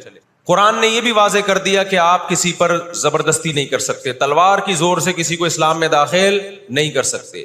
اے اللہ ہم نے ان غیر مسلموں سے سلوک کیسا کرنا ہے یہ بھی قرآن نے بیان کر دیا. لا ينهاكم الله عن الذين لم يقاتلوكم في الدين ولم يخرجوكم من دياركم ان تبروهم. 28واں پارہ. جو بھی غیر مسلم ہے، چاہے وہ یہودی ہو، چاہے وہ عیسائی ہو، چاہے وہ ہندو ہو، سکھ ہو، بدھسٹ ہو، اللہ فرماتے ہیں اللہ تمہیں ان سے اچھے سلوک سے منع نہیں کر رہا، بلکہ اچھے سلوک کا اللہ تمہیں حکم دے رہا ہے. ہمارے نبی صلی اللہ علیہ وسلم جب کوئی یہودی بیمار ہوتا اس کی بھی عیادت کے لیے اسی طرح جایا کرتے تھے جیسے کسی مسلمان کی عیادت کے لیے جاتے. ہمارے نبی کی زوجہ ایک یہودی خاندان سے تھیں، وہ اپنے یہودی خاندان کو ہدیے دیا کرتی تھیں. ہمارے نبی صلی اللہ علیہ وسلم نے اس عمل سے انہیں منع نہیں کیا. ہماری دشمنی یہودیوں سے نہیں ہے، عیسائیوں سے نہیں ہے، ہماری دشمنی ان یہودیوں سے ہے جو اسرائیل کو سپورٹ کر رہے ہیں. آپ اگر قرآن اٹھا کے دیکھیں، اللہ تعالیٰ نے اپنے محبوب ترین پیغمبر موسیٰ کلیم اللہ وقربناہ نجیہ، جن کے بارے میں قرآن کہتا ہے وہ پیغمبر جن کو کوہ طور پہ بلا کے میں ان سے سرگوشیاں کیا کرتا تھا، اس پیغمبر کو اللہ نے اس قوم کی طرف بھیجا. کس قدر ٹینشن دی یہودیوں نے موسیٰ علیہ السلام کو، کیسے معجزے اپنی آنکھوں سے دیکھ رہے ہیں. درجنوں مرتبہ لاٹھی کو سانپ بنتے ہوئے دیکھا. 1 ارب سے زیادہ مسلمان ہیں، 1 ارب سے زیادہ. اور یہودی کتنا ہے؟ 1 کروڑ بھی میرا خیال ہے نہیں ہوگا. لیکن یہ 1 ارب سے زیادہ مسلمان کس کے کنٹرول میں ہیں؟ اور میں آپ کی اطلاع کے لیے عرض کروں، اس وقت اسرائیل امریکہ کا غلام نہیں ہے. خوب سمجھ لیں، امریکہ کی گچی کس نے پکڑی ہوئی ہے؟ اسرائیل نے پکڑی ہوئی ہے. اسرائیل انڈیا کا غلام نہیں ہے، انڈیا کی گچی پکڑی ہوئی ہے. کس نے؟ گچی سمجھتے ہو؟ گچی یہاں سے پکڑ کے نا بندہ ہل نہ سکے. چھوٹا سا ملک ہے، سازشوں کی وجہ سے، طاقت کی وجہ سے نہیں، مکاریوں اور سازشوں کی وجہ سے دنیا کو کنٹرول میں کیا ہوا ہے. سازشیں کسے کہتے ہیں؟ ایک بہت طاقتور آدمی جو آپ کے کنٹرول میں نہ ہو، آپ اس کے کسی راز پہ مطلع ہو جائیں، اسے کسی برائی میں ڈالیں اور خفیہ ویڈیو بنا لیں آپ اور بولیں جو میں کہہ رہا ہوں کرتا رہے ورنہ یہ ویڈیو لیک کر دوں گا. وہ انتہائی پاورفل آدمی بھی کنٹرول میں کس کے آ جائے گا؟ ایک انتہائی کمزور آدمی کے کنٹرول میں. یہودیوں پر ان کی بدعمالیوں کی وجہ سے قرآن کیا کہتا ہے؟ غربت علیہم الذلہ، انہوں نے پیغمبروں کو قتل کیا، انہوں نے موسیٰ علیہ السلام کو صرف ستایا نہیں، بے انتہا ستایا. اتنے سارے معجزے دیکھنے کے باوجود انہوں نے عیسیٰ ابن مریم کو اللہ کا بیٹا کہا, عیسیٰ ابن مریم کو معاذ اللہ ولد الزنا کہا, حالانکہ ان کی اپنی کتابوں میں آج تک عیسیٰ ابن مریم کی گواہی, ان کے نبوت کے علامات موجود ہیں. آپ کو پتہ ہے یہودی مدینہ میں کیوں آباد ہوئے؟ آخری نبی کے انتظار کے لیے, ورنہ مدینہ اور یہودیوں کا آپس میں کوئی لنک بنتا نہیں ہے. یہ لوگ جایا کرتے تھے سفر کر کے, راستے میں مدینہ کا نخلستان تھا. تاریخ کی کتابوں میں لکھا ہے کہ انہوں نے دیکھا کہ آخری نبی محمد صلی اللہ علیہ وسلم جس علاقے میں آئیں گے, نبوت کا اعلان کریں گے, اس تمام علامات اس علاقے میں پائی جاتی ہیں. لیکن نبی صلی اللہ علیہ وسلم کے دنیا میں آنے کے بعد جیسے انہوں نے اپنی کتابوں میں عیسیٰ ابن مریم کا تذکرہ ہونے کے باوجود ان کا انکار کیا حسد اور جیلیسی کی وجہ سے, اسی طرح انہوں نے محمد صلی اللہ علیہ وسلم کی نبوت کا انکار کیا. قرآن کہتا ہے اس کی بیس بھی کیا تھی؟ حسد اور جیلیسی. دیکھو اللہ کا قاعدہ ہے کہ دنیا میں جو حد سے زیادہ آگے نکلنے کی کوشش کرتا ہے نا, اپنی اوقات سے زیادہ, حق علی اللہ اللہ یرتفع شیء الا وضعہ. نبی صلی اللہ علیہ وسلم نے فرمایا اللہ نے اپنے اوپر یہ بات لازم کر لی ہے کہ جو چیز بھی حد سے آگے نکلے گی اللہ اس کو زمین پہ گرا دے گا. آج بھی آپ نے دیکھا ہوگا نا, بہت سے لوگ ہر وقت میں کرتے کرتے تکبر سے دماغ خراب ہونے لگتا ہے. اللہ کی قدرت حرکت میں آتی اور اللہ ایک ہی دفعہ میں نیچے پٹکتے ہیں اس کو. نبی صلی اللہ علیہ وسلم نے فرمایا اللہ تعالیٰ کہتے ہیں الکبریاء ردائی, تکبر میری چادر ہے, جو مجھ سے اس چادر میں شرکت کی اور الجھنے کی کوشش کرے گا میں اس کو رسوا کر دوں گا. یہی 100% یہ معاملہ اللہ نے یہودیوں کے ساتھ کیا ہے. یہ لاڈلی قوم تھی, اللہ نے ان میں بہت سارے پیغمبر بھیجے, موسیٰ کلیم اللہ بھیجے جنہوں نے ان کو فرعون کے تسلط سے آزاد کرایا. اتنے سارے معجزے دیکھنے کے بعد جب ان کو حکم ہوا اللہ کی راہ میں جہاد کرو تو انہوں نے کیا کہا؟ اذهب انت وربك فقاتلا انا هاهنا قاعدون. اے موسیٰ تو اور تیرا رب جا کے لڑ, ہم یہیں بیٹھ کے تماشا دیکھ رہے ہیں. اللہ نے کیا کیا ہے؟ ابراہیم علیہ السلام کے جو دو بیٹے تھے نا, ایک اسماعیل اور ایک اسحاق, تو اللہ نے نبوت کہاں شفٹ کر دی؟ اسماعیل علیہ السلام کی اولاد, کہ اب جو آخری پیغمبر آئے گا وہ اسحاق علیہ السلام کی اولاد میں نہیں ہوگا, وہ بنی اسرائیل میں سے نہیں ہوگا. اسرائیل یعقوب علیہ السلام کا لقب ہے, یعقوب علیہ السلام کی اولاد میں نہیں ہوگا. وہ کس کی اولاد میں ہوگا؟ اسماعیل علیہ السلام. ان کے اندر دو بیماریاں, ایک حسد کہ فلاں کو نعمت کیوں مل رہی ہے, اور ایک دنیا سے محبت. قرآن کہتا ہے یود احدہم لو یعمر الف سنہ, ان میں سے ہر شخص چاہتا ہے کہ کم سے کم اس کی عمر کتنی ہونی چاہیے؟ 1000 سال. اور مسلمان دنیا سے محبت نہیں کرتا. تو آپ بتاؤ, دو ایسی قوموں کا مقابلہ ہو کہ ایک زندہ رہنے کے لیے لڑ رہی ہو اور ایک موت کے لیے لڑ رہی ہو, تو فتح کس کو ملے گی؟ جو موت کے لیے لڑتا ہے. پہلے حضرت عیسیٰ علیہ السلام کا انکار کیا, اللہ نے عیسیٰ علیہ السلام کو ماں کی گود میں زبان دی کہ میں ولد الزنا نہیں ہوں. انہوں نے وہ معجزے اپنی آنکھوں سے دیکھے, مگر کیوں نہیں مانا؟ اس لیے کہ اپنی چودراہٹ جا رہی تھی. جب مذہبی چودراہٹ انسان میں آتی ہے نا, وہ بہت خطرناک ہوتی ہے, کیونکہ مذہب میں عزت بہت ملتی ہے. ہم نے بڑے بڑے علماء سے سنا تبلیغ میں عالم کے لیے 1 سال رکھا ہوا ہے, غیر عالم کے لیے نہیں رکھا ہوا. میں جب اپنے شیخ سے بیعت ہوا تو مجھے انہوں نے بہت سارے معمولات بتا دیے کہ یہ ذکر اتنے لمبے چوڑے. میں حیران تھا کہ وہ فلاں بیعت ہو کر گیا ہے, اس کو تو کم معمولات بتائے, ہم تو مولانا ہیں. تو ہمارے شیخ نے کہا کہ عالم کے بگڑنے کا اندیشہ عامی آدمی کے بگڑنے سے بولو زیادہ ہے. عزت بھی ملتی ہے جب علم ہوتا ہے, شہرت بھی ملتی ہے. عزت, شہرت, دولت, یہ 3 چیزیں انسان کی کھوپڑی کو کیا کرتی ہیں؟ بولو خراب. تبھی تزکیہ نفس جو ہے نا, تزکیہ نفس, جس کے پاس بھی علم ہے, آج یوٹیوب پہ بہت سے اسکالرز ہیں, ادھر ادھر سے علم حاصل کر لیا, کسی بزرگ سے باقاعدہ تعلق قائم کر کے اپنا تزکیہ نہیں کروایا, تو وہی علم ان کا گمراہی کا پھیلانے کا ذریعہ بن جاتا ہے. قرآن کیا کہتا ہے؟ ان لوگوں میں انا پیدا ہو گئی, ہم نے ان کو علم, یہودیوں کو علم پر بھی دنیا کا علم بھی دیا, دین کا علم بھی دیا, اور داؤد اور سلیمان علیہ السلام کے ذریعے دنیا میں ان کی خلافتیں قائم ہوئی. تو بجائے اللہ کے شکر گزار بننے کے تکبر سے کھوپڑی آؤٹ ہونا, بولو شروع. اللہ سے کوئی نہیں لڑ سکتا. جب تکبر آئے گا آپ کے اندر, بجائے اس کے کہ آپ اللہ کا شکر ادا کرو. بہت بڑے حصے پر یہودیوں نے حکومت کی ہے. ایسے ایسے پیغمبر اللہ نے یہودیوں کو دیے جو نہ عیسائیوں کے حصے میں آئے نہ مسلمانوں کے حصے، یعنی کثرت کے اعتبار سے اتنے زیادہ. ہمیں اللہ نے سید الانبیاء دیے محمد صلی اللہ علیہ وسلم، ہم پر سب سے زیادہ احسان ہے. لیکن کثرت کو دیکھا جائے تو جتنے کثرت سے پیغمبر یہودیوں کے پاس آئے اتنی کثرت سے پیغمبر کسی اور قوم کے پاس نہیں آئے. پھر اللہ نے داؤد اور سلیمان علیہ السلام کے ذریعے ان کو بڑی بڑی حکومتیں دیں، بیت المقدس ان کا مرکز بنا.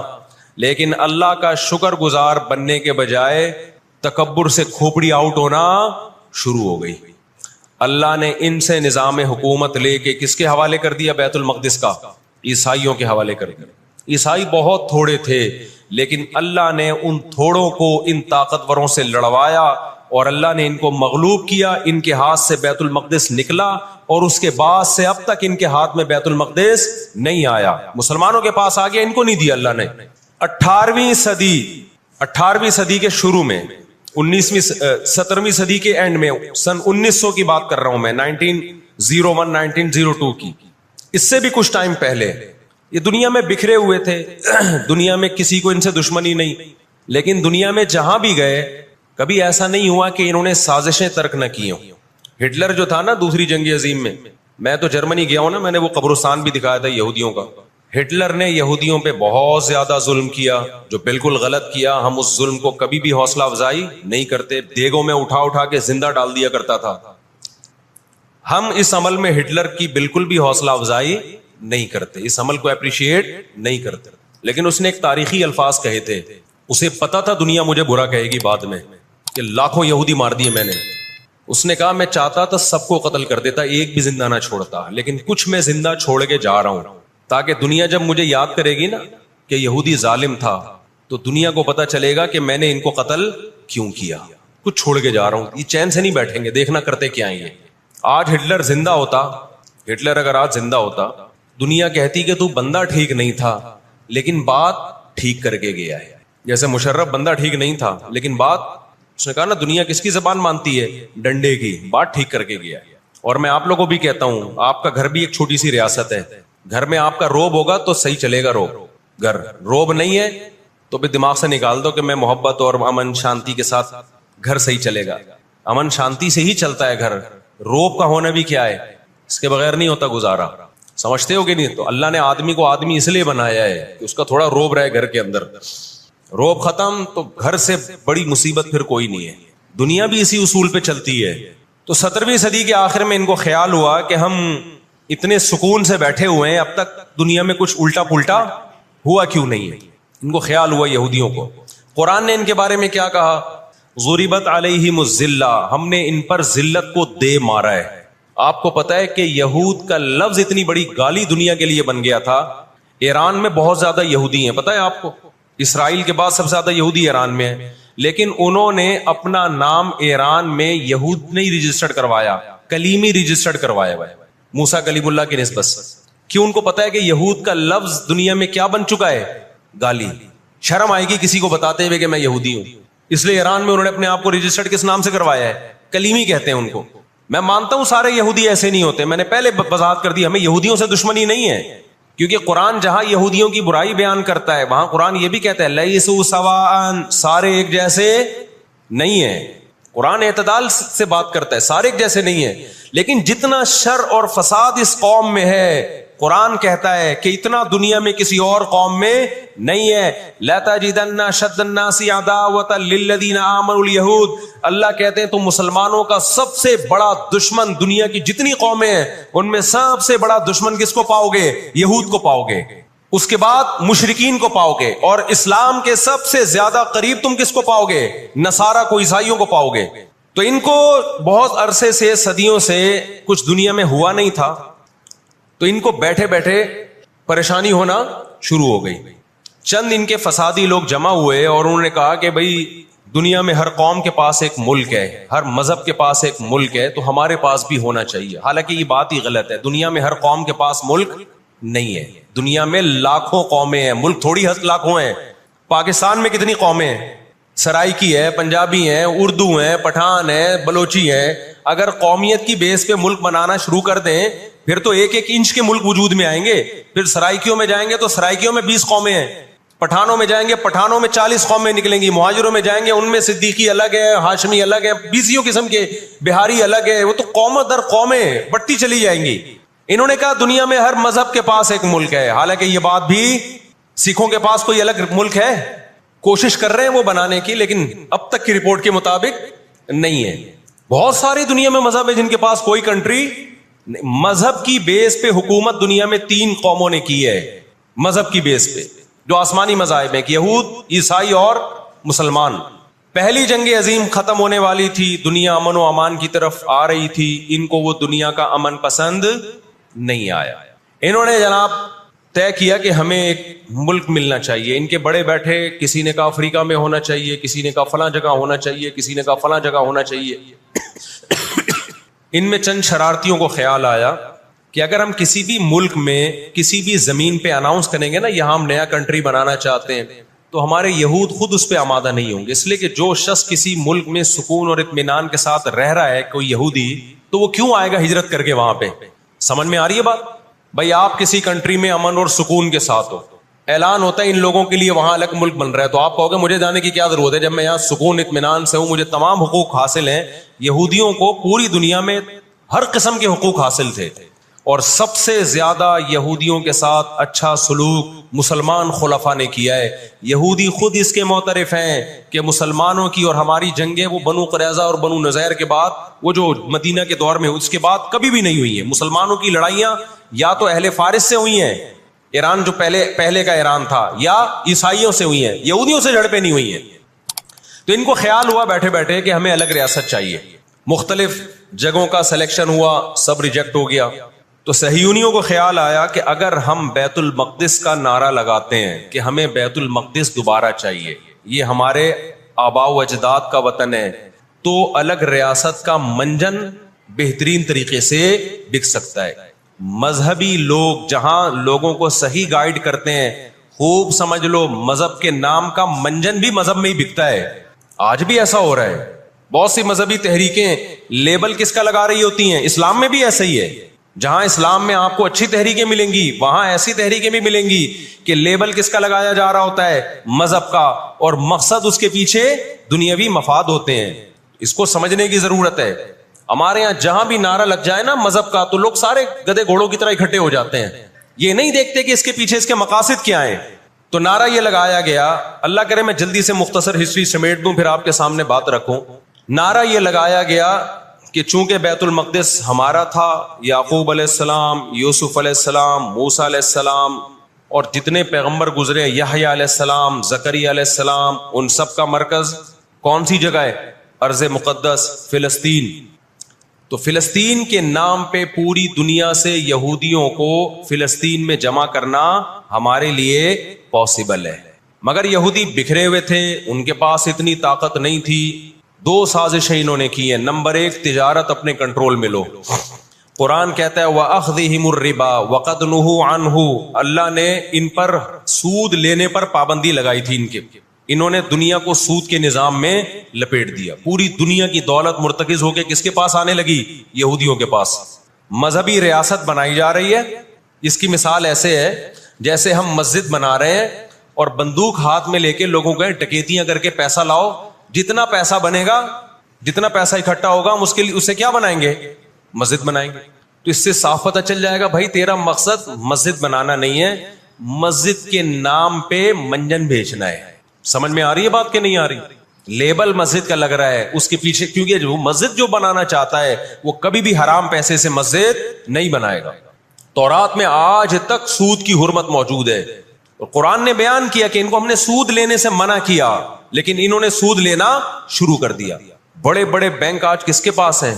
ان کے تانے بانے سارے کس سے جا کے ملتے ہیں؟ یہودیوں سے. بیٹھے بیٹھے پیسہ جمع کرنا شروع کیا. تبھی تو میں کہتا ہوں یہ جو بڑے بڑے جنرل اسٹور بنے ہوئے ہیں نا, مال بنے ہوئے ہیں, جو بینکوں سے سودی قرضہ لے کے کروڑوں روپے پھونک دیتے ہیں, اس کے بجائے نا اپنے ان غریب دکانداروں کے پاس جایا کرو جو اپنے باپ کی کمائی سے, وراثت کے پیسوں سے دکان بنا کے بیٹھے ہوئے ہیں. یہ جو سودی نظام ہے نا, سودی نظام, اس سے دنیا کی دولت مرتکز ہو کے چند ہاتھوں میں جاتی ہے. پھر وہ چند ہاتھ ہی آپ کے باپ بن کے بیٹھتے ہیں دنیا میں. جب سے یہ بڑے بڑے اسٹورز بننا شروع ہوئے ہیں, مال بننا شروع ہوئے ہیں, یہ چھوٹے موٹے دکانداروں کی جو حلال کی آمدن تھی ان کی, جو بینکوں سے قرضے نہیں تھے, جو دادے پردادے سے محنت کر کے آ رہے تھے اور اب اتنا جمع کیا کہ ایک دکان بنا لیں, وہ سارے ایک طرف رہ گئے. اور ایک سرمایہ دار اٹھتا ہے بینکوں سے اربوں روپے کا قرضہ لے کے ایک بہت بڑی بلڈنگ بنا دیتا ہے اور بیٹھ کے نوٹ چھاپتا ہے. وہ یہ کون سا ان کی خون پسینے کی کمائی ہوتی ہے؟ تو اس عذاب میں دنیا کو کس نے دھکیلا؟ سودی نظام میں. بولو, یہودی نے دھکیلا. ان کے شاطر دماغ نے کام کیا کہ پوری دنیا کی معیشت کس کے کنٹرول میں لے کر آؤ؟ اپنے کنٹرول میں. آج اگر حاجی ہم یہاں سے حج کرنے جاتے ہیں نا, میں نے ایک دفعہ سعودی عرب میں کسی سے پوچھا کہ یہودیوں کو یہ کھٹکتا نہیں ہے, اتنے لاکھ لوگ آ رہے ہیں, 40 لاکھ 50 لاکھ لوگ حج کر کے جا رہے ہیں, ان کو کھٹکتا نہیں ہوگا اتنی اللہ نے مسلمانوں کو عزت دی؟ انہوں نے کہا ان کو نہیں کھٹکتا, یہ چاہتے ہیں کہ 40 لاکھ کے بجائے 80 لاکھ لوگ حج کیا کریں. وجہ اس کی ہے کہ وہاں سارا مال ان کی کمپنیوں کا بکتا ہے. میں سمجھا پا رہا ہوں اپنی بات؟ ساری پروڈکٹ کس کی بکتی ہیں؟ منجن انہی کا بک رہا ہے وہاں بھی. تو چاہتے ہیں 40 لاکھ کے بجائے کتنے لاکھ حج کیا کریں؟ 80 لاکھ حج کیا کریں. اللہ میاں نے حج کا جہاں تذکرہ کیا نا, وہاں تجارت کا بھی تذکرہ کیا ہے. لیس علیکم جناح ان تبتغوا فضلا من ربکم. مسلمان جب حج کرنے جاتے تھے تو تجارت بھی کرتے تھے, کیونکہ پوری دنیا سے مسلمان آ رہے ہیں. ایک ملک میں ایک چیز سستی ہے, دوسرے ملک میں وہ مہنگی ہے, تو اس ملک والا یہ سستی چیز لے گیا, یہ والا یہ سستی چیز لے گیا, دونوں پارٹیوں کو پیسہ مل رہا ہے, حج بھی ہو رہا ہے, پیسہ بھی مل رہا ہے. صحابہ کو خیال آیا کہ یہ تو ہم حج کرنے جا رہے ہیں, اس میں ہم بزنس بھی اگر کرتے ہیں تو ہمارے تو حج کا اجر ضائع ہو جائے گا. اللہ نے فرمایا نا نا نا نا نا, اگر تم حج کے ساتھ تجارت بھی کرو گے, تجارت کا فائدہ بھی ملے گا اور حج کا بھی پورا ثواب ملے گا تمہیں. کیوں؟ اللہ چاہتے تھے کہ حج کے ذریعے معیشت بھی مسلمانوں کی مضبوط ہو. اللہ تھوڑی مسلمانوں کو کمزور دیکھنا چاہتے ہیں. آج حج مسلمان کر رہا ہے, گناہ بھی معاف کروا کے آ رہا ہے, فائدہ کس کو ہو رہا ہے؟ یہودی کو ہو رہا ہے. میں نے وہاں سعودی عرب میں کسی بڑے سے پوچھا, میں نے کہا یار آپ مسلمانوں کی پروڈکٹ یہاں کیوں نہیں بیچتے؟ انہوں نے کہا ایک دفعہ ہم نے پاکستان سے مرغی منگوائی تھی, چکن پاکستان سے منگوائی تھی تاکہ بلا شک و شبہ حلال ہو, ان سب کو پتا ہو کہ حلال ہے. ایک دفعہ بھیجی, اس کے بعد 2 نمبری کی ان لوگوں نے, تو سعودیہ نے بین کر دیا. آپ کے جتنے مسالے ہیں نا, میں نام نہیں لے رہا کمپنیوں کے, ایک ایک کا نام لے کے بتاتا. میں ابھی مسقط ایک ہفتہ رہا ہوں, میں نے وہاں دبا کے بد پرہیزی کی ہے. لڈو بھی کھائے, مٹھائیاں بھی کھائیں, بریانیاں بھی پھوڑی, ایک دفعہ پیٹ خراب نہیں ہوا. جرمنی گیا, پھوڑ پھاڑ کے آیا, پیٹ خراب نہیں ہوا. سعودی عرب گیا, پھوڑ پھاڑ کے آیا, پیٹ خراب نہیں ہوا. یہاں آیا ہوں, کھچڑی کھا کے پیٹ خراب ہو جاتا ہے. پتہ نہیں کیا کھلا رہے ہیں یار ہمیں. مسقط میں نے پوچھا یار یہاں پیٹ نہیں خراب ہو رہا؟ انہوں نے کہا یہاں آپ کے مسالوں پر پابندی ہے, پاکستان سے مسالوں پر یہاں کیا ہے؟ پابندی ہے, اس لیے پیٹ خراب نہیں ہو رہا. جرمنی میں مجھے وہاں لوگوں نے بتایا کہ جرمنی میں پاکستانی مسالوں پر کیا ہے؟ پابندی ہے, اس لیے پیٹ خراب نہیں ہو رہا. جہاں پاکستان سے مسالہ جائے گا لوگوں کے پیٹوں کی ایسی کی تیسی کر دے گا وہ. یہ ہے بزنس, سمجھ رہے ہو؟ پھر کچھ مسالے آ رہے ہیں وہاں پہ, لیکن ان میں وہ ٹیسٹ نہیں ہے جو یہاں ہے. وجہ کیا ہے کہ یہاں جو کیمیکل ڈل رہا ہے نا ٹیسٹ کے لیے, وہ کیمیکل کے بغیر جا رہے ہیں, پھر وہ ایکسپورٹ ہو رہے ہیں, اس لیے اس میں وہ ٹیسٹ تو نہیں, لیکن صحت نہیں خراب کر رہے. یہاں فوکس کیے جا رہا ہے ٹیسٹ کو. صحت گئی تیل لینے, اور آپ اور میں کھا رہے ہیں الحمدللہ, آتے ہی پیٹ خراب ہو گیا. خیر, تو یہود نے کس کو, اب دیکھو یہود نے بڑی ایمانداری سے بزنس کیا کہ ہم ایسی پروڈکٹ مارکیٹ میں بیچیں گے جو 1 نمبر ہوگی, اور بہت ساری سازشیں بھی کی, ایسی سازشیں ہوئی ہیں. انہوں نے دیکھا کہ جو مسلمان کمپنی بہت زیادہ آگے بڑھ رہی ہے نا, آپ کو یاد ہے پولکا کمپنی, ایک پولکا کے ہم آئس کریمیں کھایا کرتے تھے بچپن میں, عیدی ملتی تھی. ایسی بڑی بڑی کمپنیوں کو جب دیکھا نا ترقی کر رہی ہیں, منہ مانگی قیمت دے کے خرید کے بند کر دیا کہ ایک دفعہ انویسٹ کر دو, اچھا خاصا لگا دو پیسہ, لیکن ان کو آگے نہیں بڑھنے دو. اس کا نتیجہ یہ نکلا کہ دنیا غلام بنتی چلی گئی. اکنامکلی کس کی غلام بن گئی؟ آج امریکہ اسرائیل کو غلط کہہ کے بھی کس کا ساتھ دیتا ہے؟ مجھے یاد ہے چند سال پہلے امریکی صدر نے بیان دیا تھا اسرائیل نے یہ غلط کیا ہے, یونائٹڈ نیشن کے لا کی پابندی نہیں کی ہے, لیکن ہم پھر بھی کس کے ساتھ ہیں؟ پورے الفاظ بتا رہا ہوں میں, پھر بھی ہم کس کے ساتھ ہیں؟ مانتے ہوئے. اس کو پتا ہے, وہ اس کی مثال وہ 50-50 میں ایک آیا کرتا تھا نا, 50-50 میں ایک کلپ وائرل ہوا ہے کہ کمنٹری ہو رہی ہے کہ سلیم اللہ بہت اچھا کھیل رہا ہے اور کلیم اللہ تو کھیل ہی نہیں رہا. اب لوگ جو کمنٹری کرنے والا ہے اس سے کہہ رہے ہیں یا تو کھیل ہی نہیں رہا, وہ جو تماشائی تھے وہ چھوڑ کے جانے لگے تو غلط کمنٹری کر رہا ہے. اس نے کہا تم جہنم میں چلے جاؤ لیکن کھیل یہی صحیح رہا ہے, بھلے تم جاؤ. وہ انہوں نے کہا ہم گھر جا رہے ہیں, انہوں نے کہا تم گھر نہیں, تم جہنم میں جاؤ, لیکن یہی سلیم اللہ بہترین کھیل رہا ہے. پھر دکھایا کہ پیچھے بندوق رکھی ہوئی ہے کسی نے. تو اس وقت امریکہ کو گچی سے کس نے پکڑا ہوا ہے؟ طاقت امریکہ کے پاس زیادہ ہے, سازشیں کس کے پاس زیادہ ہیں؟ اسرائیل کے پاس. معیشت پہ ایسا قبضہ کیا ہوا ہے, کچی سے پکڑا ہوا ہے کہ ہلنا نہیں, ہلنا نہیں, ہلنا نہیں. آج پوری دنیا میں فلسطینی نہتے ہو گئے. جب اسرائیل کے قیام کا اعلان کیا نا یہودیوں نے, تو دو کام کیے, میں جلدی سے بات کو سمیٹوں. ایک تو یہ کہ معیشت کس کے کنٹرول میں لو, سود کے ذریعے, بزنس کے ذریعے, حلال تجارت کے ذریعے, اس طرح سے کنٹرول میں آتی نہیں ہے. وہ سود جو تمام مذاہب میں حرام ہے, عیسائیت میں بھی, یہودیت میں بھی, اسلام میں بھی, اس سود کو پروموٹ کیا دنیا میں, تاکہ سود کے ذریعے آپ اندرون سندھ جاؤ نا, بڑے بڑے زمینداروں نے ہاریوں کو, کسانوں کو اپنے کنٹرول میں لیا ہوا ہے سودی قرضے دے دے کے. وہ بےچارے ہل نہیں سکتے, ساری زندگی ان کے غلام بنے رہتے ہیں. وہ اللہ جزائے خیر دے, ہمارے جامعۃ الرشید کے ایک استاذ ہیں, بڑے مالدار بھی ہیں, انہوں نے وہاں جا کے بہت سارے ہاریوں کے قرضے ادا کر کے ان کو اس غلامی سے نکالا ہے. اور بہت سے ان میں ہندو بھی ہیں بہت سارے, وہ مسلمان بھی ہوئے ہیں, ان کو اور ہر طرح سے سپورٹ کرنا, ایسے ادارے بنے ہوئے اندرون سندھ. تو ایک کام تو یہ کیا کہ معیشت اپنے کنٹرول میں. دوسرا کام کیا کیا کہ ان کو پتا تھا کہ جب تک بڑی طاقتیں ہمارے ساتھ نہیں ہوں گی اس وقت تک ہم اسرائیل کا قیام وجود میں نہیں لا سکتے. اس کے لیے سب سے زیادہ اسلام دشمنی میں برطانیہ کے ساتھ ایگریمنٹ ہوا. اور آپ حیران ہوں گے, برطانیہ کی اسمبلی میں جب یہ قانون پاس ہوا, قرارداد پاس ہوئی ہے کہ ہم نے فلسطینیوں کو, اسرائیلیوں کو, یہودیوں کو فلسطین میں جا کے آباد کرنا ہے, تو آپ حیران ہوں گے کہ اس میں اس کی سب سے زیادہ مخالفت اسمبلی میں موجود ایک شخص نے کی جو یہودی تھا.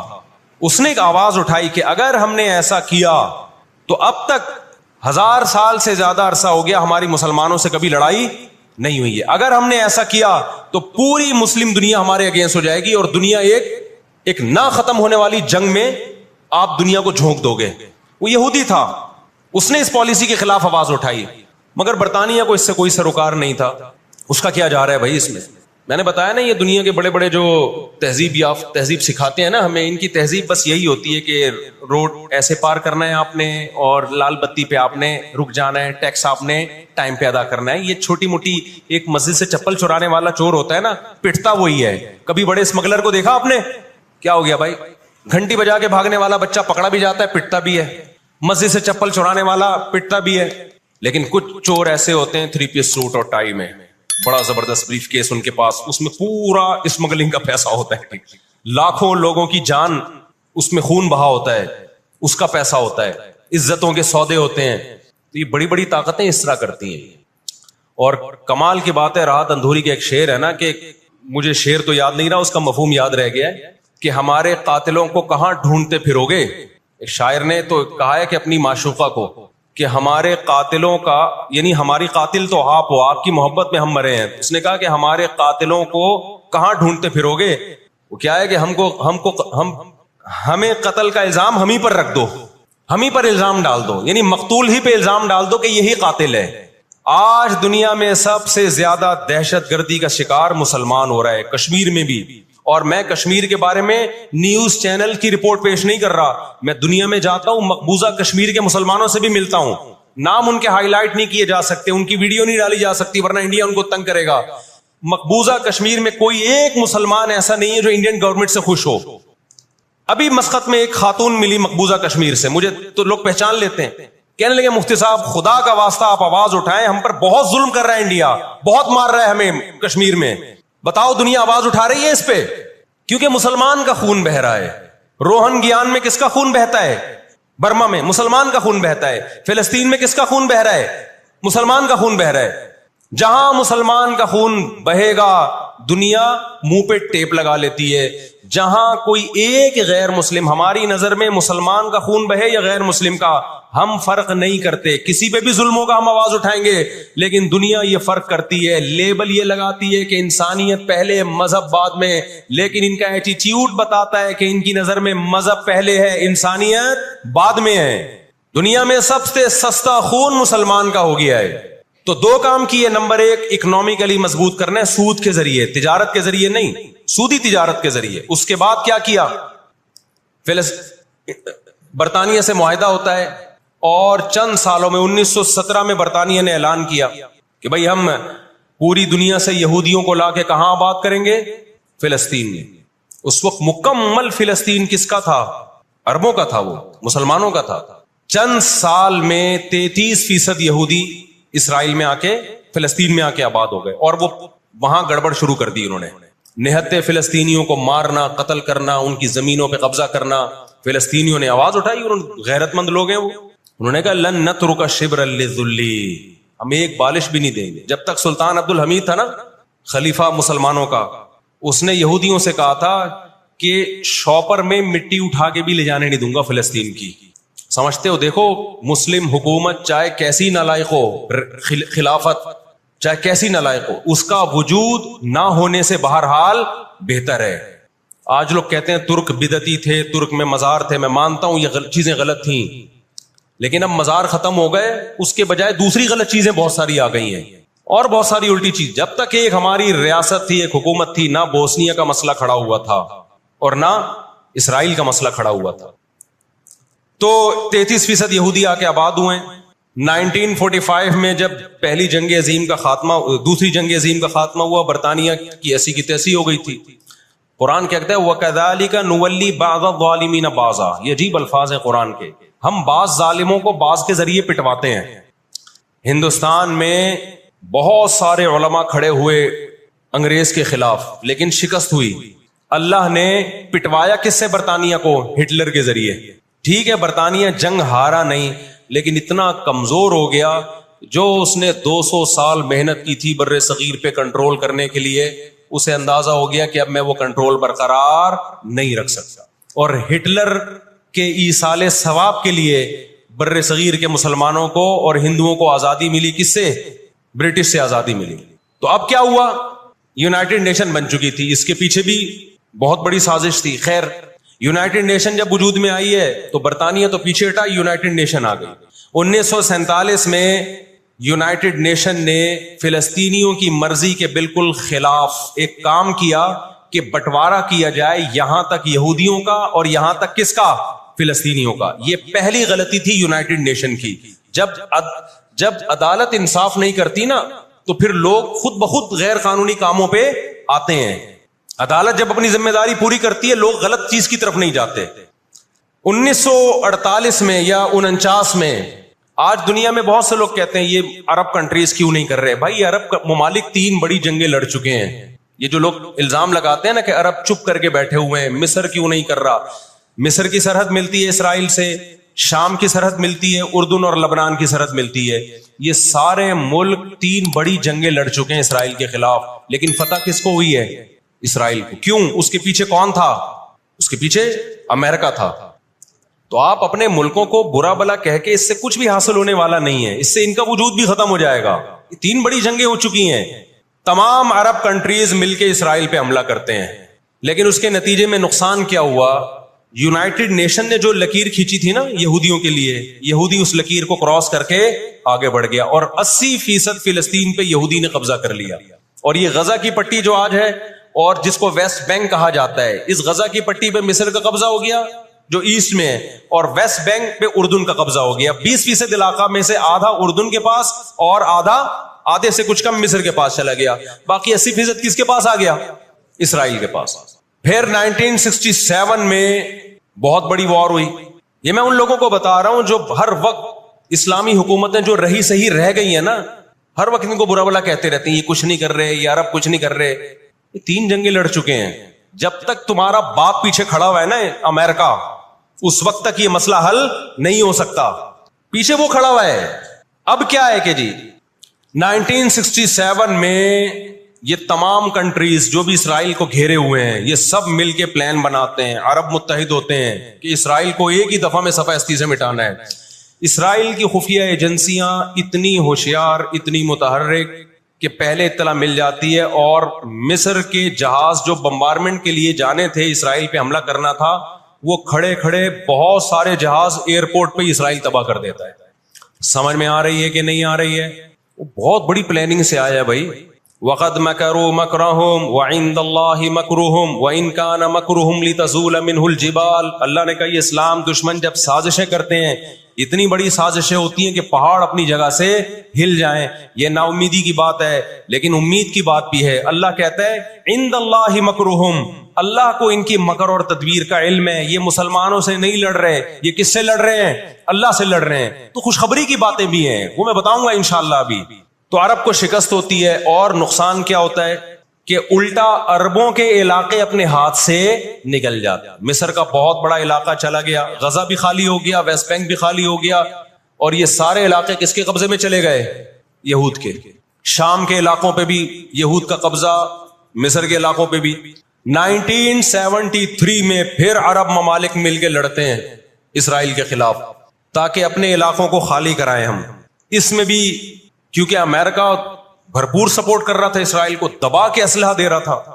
رزلٹ کس کے خلاف گیا؟ مسلمانوں کے خلاف، عربوں کے خلاف.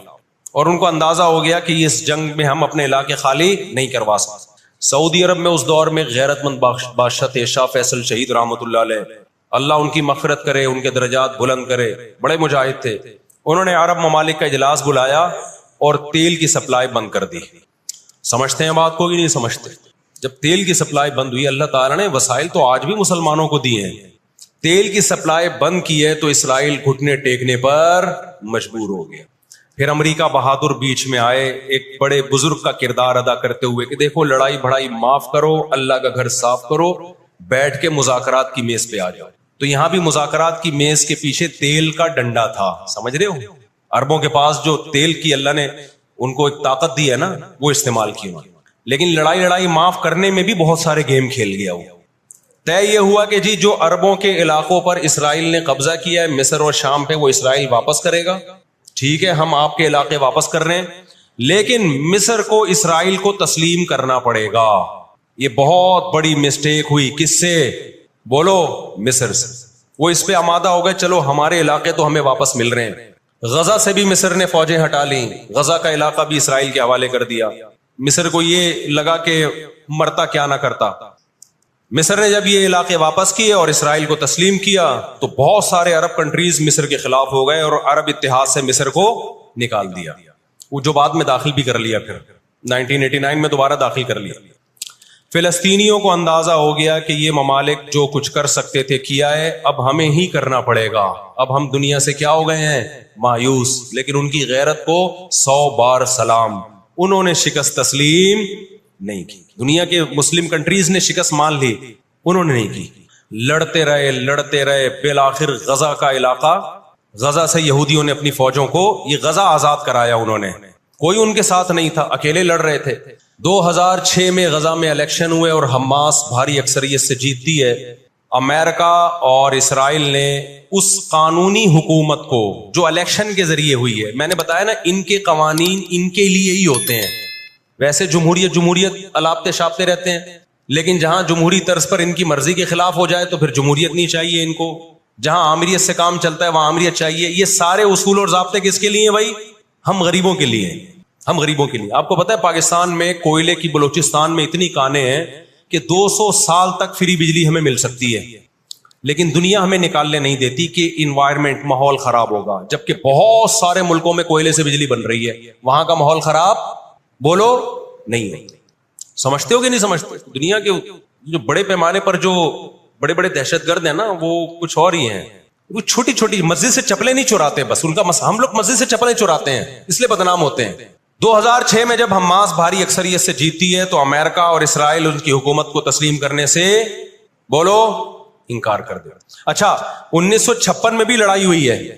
آپ کو پتا ہے وہ لڑائی کیسے ختم ہوئی؟ اسرائیل کو سپورٹ کیا برطانیہ اور فرانس نے. وہ پیچھے ہٹے رشیا کی دھمکی سے. روس کو اندازہ ہو گیا کہ یہ قبضہ کرتے چلے جا رہے ہیں اور ایک بہت بڑی پاور بن کے یورپ اور امریکہ اتحاد بن کے ہمارے سامنے آ جائیں گے تو ہماری پوزیشن خراب ہو جائے گی. روس کون سا کوئی اتنا نیک انسان ہے وہ؟ لیکن قرآن کہتا ہے نا نولی بعض الظالمین بعضا، ہم بعض ظالموں کو بعض ظالموں ہی کے ذریعے پٹواتے ہیں. محلے میں ایک دادا گھوم رہا ہوتا ہے بدماشی کرتا، کمزور پٹ رہے ہوتے ہیں، اللہ دوسرے دادا کو پیدا کر کے اس کو پٹواتے ہیں اس سے، اور پھر کہتے ہیں تجھے کسی اور سے پٹواؤں گا میں. روس نے کون سا اچھے افغانستان میں جو بربریت کی اس نے کس قانون کے تحت افغانستان میں گھسا تھا؟ وہاں بھی افغانی اس کے خلاف کھڑے ہوئے اور مار مار کے بھگایا اس کو. پھر جو آپ کے 40-42 ملک ابھی افغان طالبان کے ساتھ لڑ کے گئے ہیں وہ کس قانون کے تحت آئے تھے بھائی؟ ایک شخص کو پکڑنے کے لیے, اسامہ بن لادن کو پکڑنے کے لیے آپ نے پوری ریاست کی ایسی کی تیسی کر دی. تو ان کے اپنے لیے اصول کچھ اور ہیں, ہمارے لیے اصول بولو کچھ اور ہیں. اس لیے انصاف اصل کب ہوگا میرے بھائی؟ آخرت میں. لیکن آپ کی اطلاع کے لیے آخرت سے پہلے دنیا میں بھی ایک دفعہ ہوگا, اور یہ ہمارے پیغمبر صلی اللہ علیہ وسلم کی بشارتیں ہیں. آج وہ فلسطینی نہتے ہو چکے ہیں, نہ مصر میں ان سے لڑنے کی